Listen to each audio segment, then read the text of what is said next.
तो ठीक है आयुषी, तुम अगली बार से जब तुम एग्जाम्पल मतलब सॉरी जब when you try to define sustainability, तो इसको जरूर डालना कि ऑप्टिमाइज यूज्ड और use with wisdom so that it stays और it last for the future generation. ठीक है। सर मुझे लगा ये लाइन तब डालते हैं जब वो बेसिकली सस्टेनेबल डेवलपमेंट के बारे में बोलते हैं या नहीं, मैनेज। वो मतलब सस्टेनेबिलिटी का कंसेप्ट ही यहीं से आता है। ठीक ओके। है। फॉरेस्ट्री में भी इसको बोल सकते हैं सर। हर जगह कहीं पे भी सस्टेनेबिलिटी की बात आती है तो यहीं से आता है। Although one of the other sustainable word की जो रिक्वायरमेंट है वो ये भी है कि आपकी जो डेवलपमेंट है या डेवलपमेंट के फीचर है, this should last longer. Aspects और फीचर ऑफ डेवलपमेंट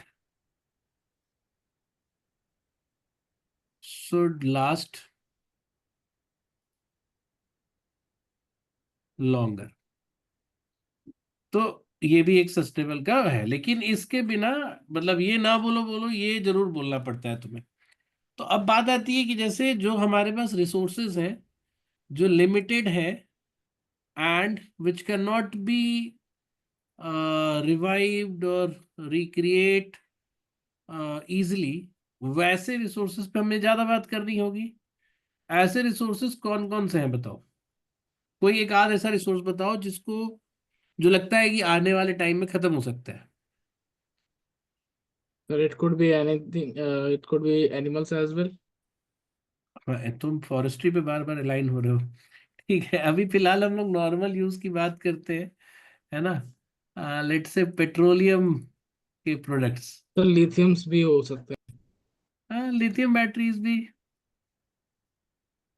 लिथियम जो बैटरी के लिए कोल। ठीक है। So similar resources. और when you go to marine area, तो जो फिशेज सी, हैं। हाँ सी फूड वगैरह या मरीन बायोलॉजी जो भी है जिसको हम लोग यूज करते हैं। फिर environment as an whole, basically क्या है कि मतलब जो क्लाइमेट है हमारा, जो हमारी इन्वायरमेंट है, इसकी अपनी डाइवर्सिटी है बट इट इज स्टेबल। बहुत सालों तक, कई सौ सालों तक there was no change in environment, but in recent years, return last 50 year, 100 year, man made things has changed a lot in terms of environment. तो जिससे क्या हो रहा है, डिसरप्शन हो रही है जो इन्वायरमेंट की ओरिजिनल फॉर्म है, गुड और bad, it is not staying as they are. तो कहीं पे बारिश नहीं हो रही थी, वहां अचानक बहुत बारिश होने लग रही है, वहां पे बर्फ गिर जा रहे हैं। तो ऐसे में क्या है कि कहीं कहीं आपको सिल्वर लाइनिंग दिखती है कि there there are positive change, but mostly it is haphazard, है ना। तो इन्वायरमेंट को भी आपको सस्टेनेबल रखना है। फिर फॉरेस्ट, जैसा उसने बोला कि फॉरेस्ट इटसेल्फ, और क्या बोला तुमने अमन, एनिमल, हैं एनिमल्स सर। मतलब इन ऑल एस्पेक्ट कोई भी चीज देखो, हो सकता है कुछ कुछ चीजें एक दूसरे से रिलेटेड है, वो अलग बात है, but everything around you which is naturally occurring, है ना, they need to be used, they need there the deterioration of those even, जैसे एटमॉस्फेरिक, जैसे हम लोग बोलते हैं ना, साफ हवा, शुद्ध पानी, everything, atmosphere.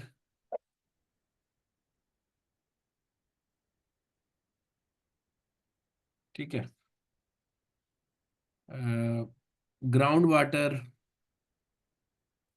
All these resources are such resources which, जैसे इट कैन नॉट बी, मैंने बोला ना, it can not be easily reversed और क्रिएटेड वेरी सून।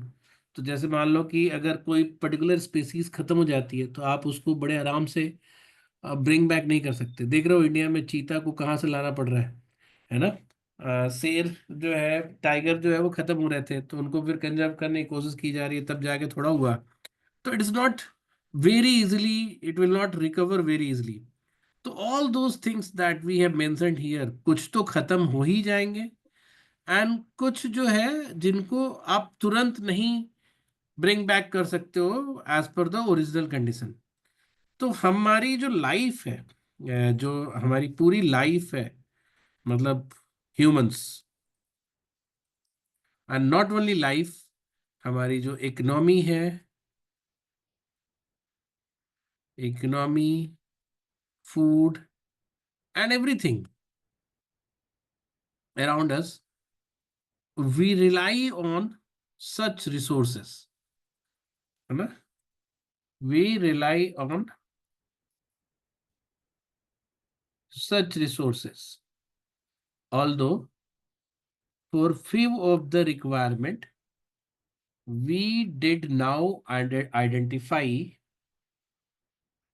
renewable energy resources, जैसे एनर्जी के केस में renewable energy resources we have identified, and we are trying to fulfill our energy requirement through renewable sources, so that we can use less of our perishable sources। ठीक है? तो अब तुम देख सकते हो कि in all our activity, whatever we are doing, we are somehow using few of the resources, and it's not about the company, it's not about the organization, it's not about government, everybody। जैसे आज आप ये class सुन रहे हो, somehow you are using some of the resources of nature, earth, और अर्थ, है ना? आपने कपड़े पहने हैं, आप बात करते हो, आप खाना खाते हो, आप ट्रेवल करते हो, everywhere you use those resources. तो सस्टेनेबिलिटी जो है, it will, and it can not come all of sudden. So we have to develop a lot of practice और इनोवेशन। तो टू अचीव सस्टेनेबिलिटी, यहाँ तक तो हमने आए। तो to achieve sustainability,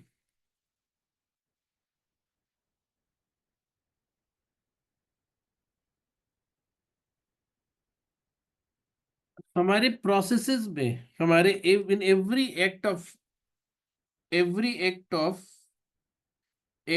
business, government, individuals, all aspect में बता रहा हूं। Sir, act of मतलब every act of business, government and individuals, हर जगह पे it should be the core philosophy कि वी विल सेव और use as much, as less as possible, है ना?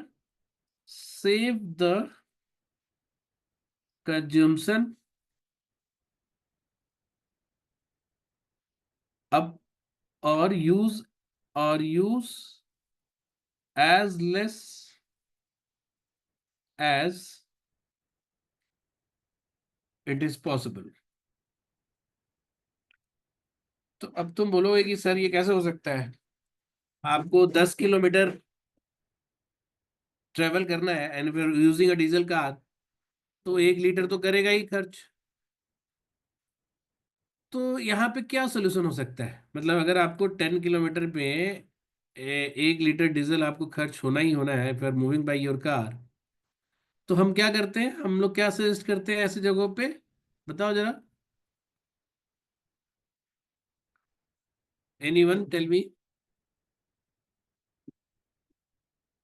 sir क्या car करते पब्लिक हैं? pooling. ट्रांसपोर्ट से। Yes, we suggest public transport, we suggest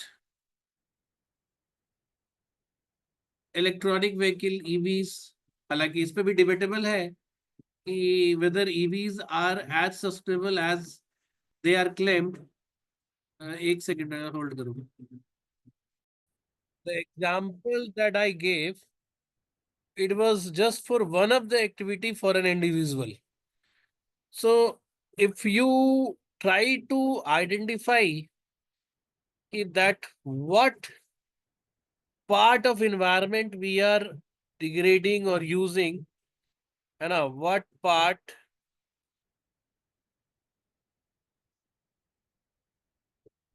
of resources, environment, or whatever we have actually included in terms of saving it for future,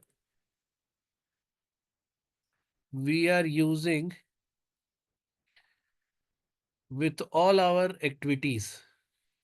अब individual को हम ignore कर देते हैं with all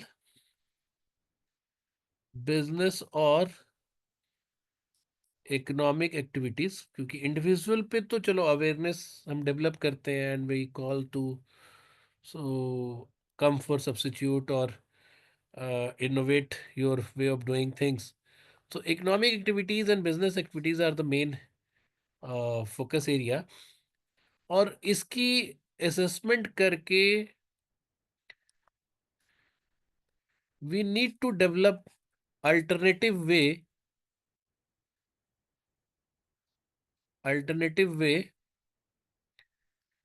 to save it for future or to use less. यहाँ तक समझ में आ गया सबको? Yes, sir. So you can just identify that this is a big thing because there are a lot of things to be considered, and it actually being uh, मतलब is there inherited in all our processes. तो अब बात आती है कि the two courses of IFM और in general जैसे हम लोग बात करते हैं, so the two courses sustainable management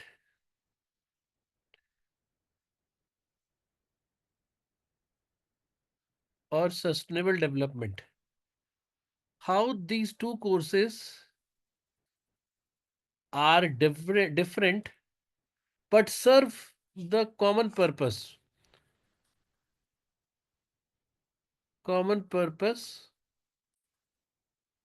of saving resources for the future generation or using it optimally so that it can stay with us for a longer period of time. तो generally management वाले में क्या है कि we study sustainability with respect to business. अब जितना vast आपका business है, जैसे बिजनेस वास्ट कहने का मतलब कि इंडस्ट्री हो गया, टाइप ऑफ इंडस्ट्री हो गई, सप्लाई चेन हो गया, एक्टिविटीज हो गया, and entire world is being run by businesses only.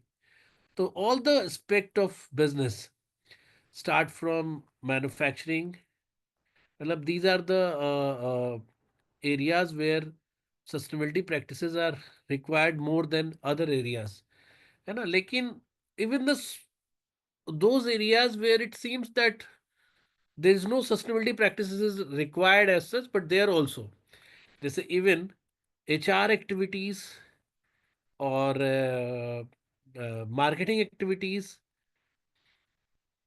in all those activities or processes of business, there is a requirement for sustainable processes or you need to come up with sustainable processes. And ये तो हो गया हम जब हम functional domain wise बात करते हैं. When you call it process oriented business अगर है या सप्लाई चेन है, then we also supply chain management we also talk कि आपकी प्रोसेसेस सस्टेनेबल और ग्रीन होनी चाहिए. सप्लाई चेन में we study about green supply chain. तो जब इसकी पढ़ाई, जब सस्टेनेबल मैनेजमेंट की पढ़ाई करते हो, तो बेसिक मैनेजमेंट के जो बेसिक कोर मैनेजमेंट के जो प्रिंसिपल्स हैं, स्टार्ट फ्रॉम ऑर्गेनाइजेशनल डेवलपमेंट से लेकर सप्लाई चेन क्रिएशन और whatever we study in normal MBA, we actually covers everything, and we also cover all the aspect of sustainability of resources. तो इसमें resource type हो गया, environment हो गया, ecology हो गया, व्हाट तो आर द बेसिकली अदर ये रिसोर्सेज. हाँ फिर क्या ये ना. बेसिकली सर फिर ये तो ये बेसिकली बिजनेस पर्सपेक्टिव से ही हो गया फिर. हाँ, तो ये मैनेजमेंट वाला कोर्स जो है, it's more about business perspective.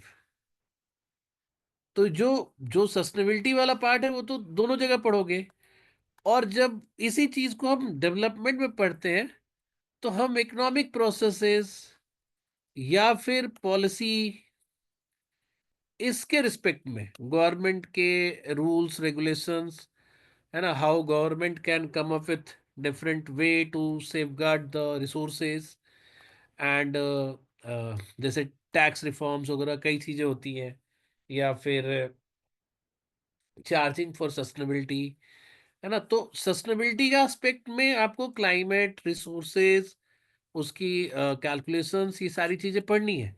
But यहाँ पे हम पढ़ रहे हैं अदर अदर, जैसे यहाँ पे will be studying about relationship between two variable, कि इससे इसका क्या फर्क पड़ता है, एक मतलब जो इंटायर ह्यूमैनिटी पे, इंटायर नेशन हो गया या सब पे। So we can not ignore poverty, inequality, while going for sustainability और सस्टेनेबल डेवलपमेंट। तभी आप देखोगे कि जो 17 सस्टेनेबल डेवलपमेंट गोल्स हैं, ये सब जानते हो ना through UN, it starts from poverty.